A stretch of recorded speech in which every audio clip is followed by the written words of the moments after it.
কোনো দিন ফেসবুকে স্টার কিনেন, তো কেনার পরে আপনার যে কার্ডটা আপনি ওখানে অ্যাড করেছেন সেটা কি করে রিমুভ করবেন সেটা আজকে দেখাবো। আপনারা অবশ্যই যখনই স্টার কিংবা ফেসবুক থেকে কোনো কিছু কিনবেন তখন আপনার কার্ডটা রিমুভ করে দেবেন। পরবর্তীতে যখন আবার কিনবেন তখন আবার অ্যাড করে নেবেন। তো রিমুভ করার জন্য প্রথমে আপনাকে প্লে স্টোরে যেতে হবে।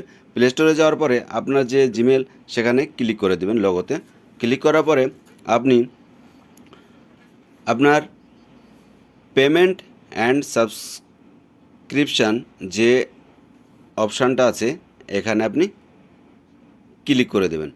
তারপরে দেখেন পেমেন্ট মেথড বলে একটা অপশান আছে, ওখানে আপনি ক্লিক করবেন। তারপরে আপনি যে কার্ডটা অ্যাড করেছেন সেটা এখানে শো করবে। তো মোর অপশানে যাবেন, যে দেখেন মোর অপশান, এখানে আপনি ক্লিক করে দেবেন।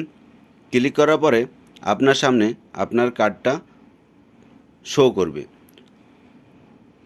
দেখেন এই যে কার্ডটা শো করছে। তারপরে দেখেন এখানে আপনার রিমুভ অপশান আছে, রিমুভ করবেন, তাহলে আপনার কার্ডটা রিমুভ হয়ে যাবে। তো এইভাবে আপনি আপনার কার্ডটা অবশ্যই রিমুভ করে দেবেন। পরবর্তীতে যখন কিনবেন স্টার তখন আবার অ্যাড করে নেবেন।